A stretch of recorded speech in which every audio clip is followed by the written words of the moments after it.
대전의 한 초등학교에서 발생한 초등생 피살 사건과 관련해 참극을 막을 순 없었던 건지 여러 지적들이 나오고 있습니다. 네, 관련 내용 조현삼 변호사, 강전의 변호사와 함께 자세히 이야기 나눠보도록 하겠습니다. 안녕하세요. 안녕하세요. 고인이 된 김하늘 양의 아버지는 40대 교사가 늦게까지 학교에 남은 하늘이를 노린 계획 범죄라고 주장하고 있습니다. 목소리 들어보겠습니다. 하늘이가 4시 40분에 혼자 있다는 거를 분명히 알고 있었을 겁니다. 복도에는 혼자 있었을 거고요. 또 저희 딸은 선생님이 부르니까 당연히 갔을 거고요. 근데 그분은 자기의 교실이고 자기가 왔다 갔다 하는 공간이기 때문에 100% 그 동선과 계획을 했을 거라고 생각을 합니다. 그 40대 교사의 진술을 보면 어떤 아이든 상관없이 같이 죽겠다 이렇게 얘기를 했다고 하는데 이 진술로 이 범행을 사전에 계획했다고 볼 수가 있는 겁니까? 네, 일단 경찰 조사에 따르면은요, 일단 해당 교사는 김하늘 양을 정해두고 범행을 한 것은 아닌 것으로 지금 밝혀지고 있습니다.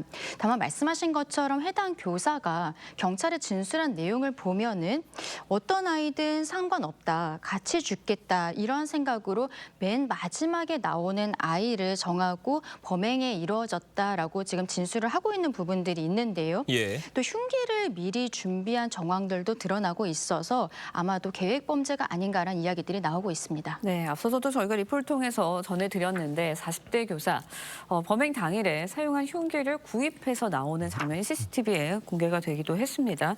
범행을 계획한 정황이 사실로 확인이 된다면 처벌이 더 커질 수도 있는 건가요?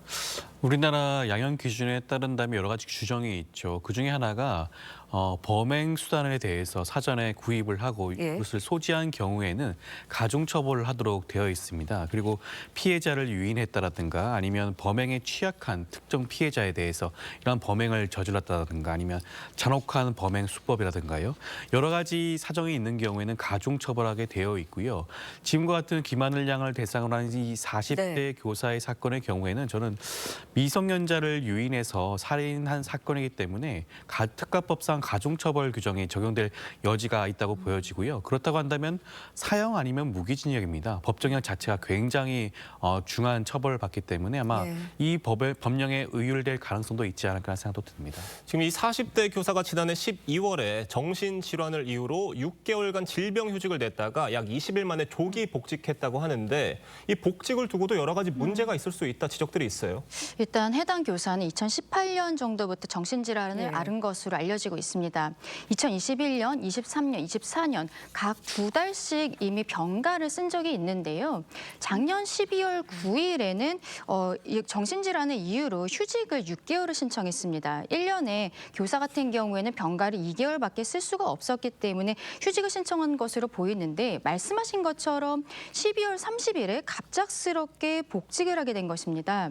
그런데 교육청의 이 휴복직 처리 지침에 따르면 휴직 사유가 없어지면 임용권자는 지체 없이 복직시켜야 한다라고 되어 있는데 이 선생님이 다시 복직을 하는 과정에 있어서 전문의의 소견서를 제출한 것으로 알려져 있고 이 전문의는 근무가 가능하다라는 소견을 냈기 때문에 교육청으로서는 원칙적으로 복직을 처리할 수밖에 없었다라는 입장을 보이고 있습니다. 네, 그런데요. 이번 사건 발생 나흘 전에 이 40대 교사가 동료 교사를 대화를 하자 이렇게 건네는 동료 교사한테 목을 조른다든지 아니면 손목을 세게 잡는다든지 이런 폭력적인 행동을 했던 것으로 보도가 됐거든요. 그렇기 때문에 학교 측에서 좀 더 선제적으로 이런 부분들을 경찰에 신고를 한다든지 아니면 제재의 조치를 가한다든지 이렇게 나왔다면 범죄 좀 막을 수 있지 않았을까라는 생각도 드는데 어떻게 보세요? 사후적으로 봤을 때는 그렇게 했으면 참 좋았을 것이라는 생각이 지금에서는 들 수가 있죠. 보통 중대 범죄자의 경우에는 사전 여러 가지 지훈가 있는 경우가 많습니다. 지금 40대 교사의 경우에도 지금 지난 5일의 경우에는 학교 기물을 파손했다고 하죠. 그렇죠. 컴퓨터를 파손했다고 하는데 그것 자체가 재물 손괴죄 아니겠습니까? 그리고 6일의 경우에는 동료 교사에 대해서 목을 조르는 그런 행위를 했다. 이것은 폭행이죠. 마찬가지로 이런 형법상 처벌받을 수 있는 그런 행위를 했음에도 불구하고 그 당시에는 적절한 조치가 취해지지 않았던 게 좀 아쉬운 부분이고요. 만약에 그런 조치가 취했다면 지금과 같은 이런 중대한 범죄를 사전에 방지할 가능성도 있지 않을까라는 생각도 듭니다.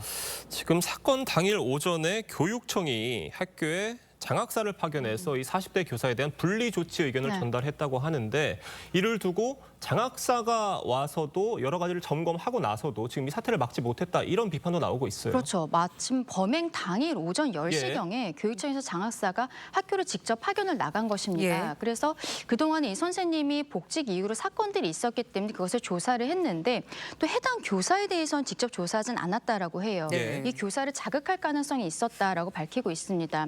교장과 교감과 한 1시간 정도 면담을 한 이후에 교육청 측에서는 해당 교사를 학생들과 분리하도록 권고를 했는데요. 그런데 당일 오후 1시경에 이 해당 교사는 학교 인근 마트에서 흉기를 구입을 했고 결과적으로는 당일 4시 반경에 범행을 저지른 것으로 지금 추정이 되고 있는 상황입니다. 네, 저희가 계속해서 짚고 있는 게 이 40대 교사의 평소의 행동에 대해서 좀 짚고 있는데 이 40대 교사가 계속적인 폭력적인 행동을 보였다면 바로 질환교원심의위원회에 회부를 했어야 한다라는 지적도 나오고 있습니다.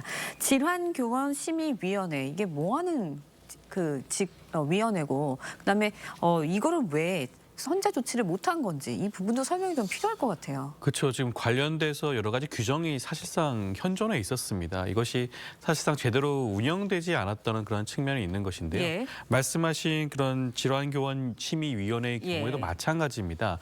교육청 단위에서 이런 위원회를 설치하고 운영하도록 되어 있는데 지금 이번 사건이 발생한 대전의 경우에도 예. 지난 2021년 이후에는 단 한 차례도 열린 바가 없다고 하고요.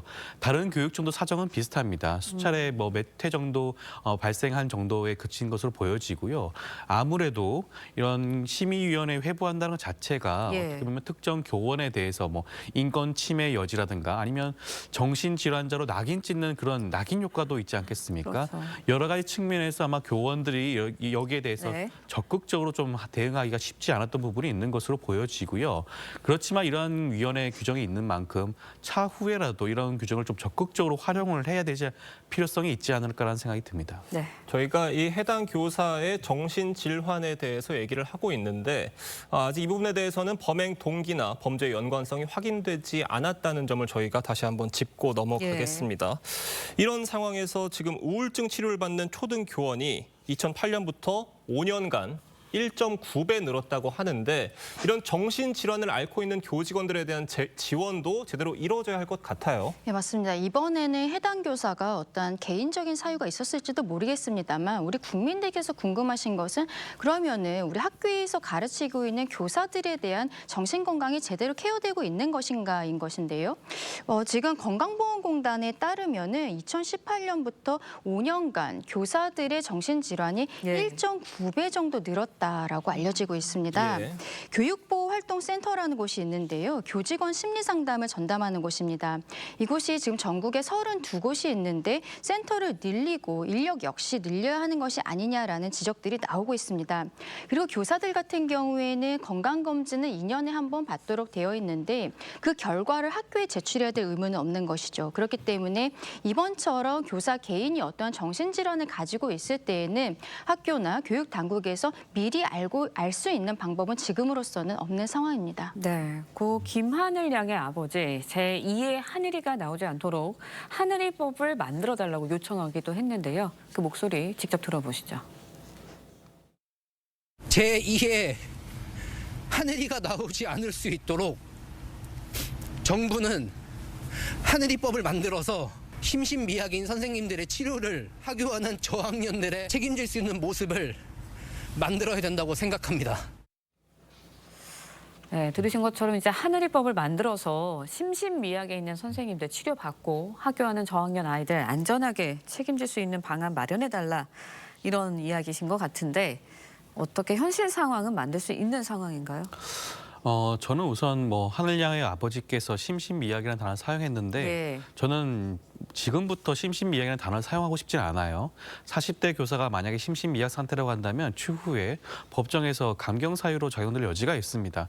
저는 모든 정신질환 환자들이 예. 이런 범행을 저지르지는 않는다고 보거든요. 예. 그렇기 때문에 심신미약이라는 단어를 사용하고 싶진 않지만 관련해서 법령을 만든다, 하늘이법을 만든다고 한다면 앞서 말씀드린 것처럼 여러 가지 심의위원회가 있음에도 불구하고 사실상 사문화되어서 제대로 운영되지 않고 있는 경향이 있기 때문에 이번 기회에 관련된 법령을 제정을 해서 이런 모든 절차를 통합하여 처리할 방법을 논의할 필요성이 분명히 있지 않은가 생각이 들고요.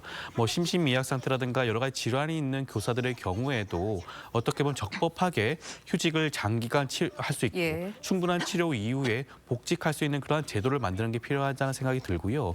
그리고 하교시에 학생들이 안전하게 귀가할 수 있는 방법에 대해서도 마찬가지로 충분한 논의가 필요한 생각이 듭니다. 현실적으로 지금은 자율귀가 시스템으로 운영되는 경우가 일반적인 하거든요. 예. 모든 돌봄 아이들에 대해서 모든 상황에 대해서 적절하게 조치를 취하기가 현실적으로 좀 불가능한 측면이 있기 때문에 이 부분도 충분히 논의해서 관련 법령을 통해서 아마 그런 부분에 좀 취약한 부분을 좀 보완해야 되지 않을까 생각이 듭니다. 네, 조현산 변호사님께 짧게 여쭤볼게요. 신상 공개 여부 경찰이 검토 중이다라고 알려졌습니다. 신상 공개 가능한 상황인가요?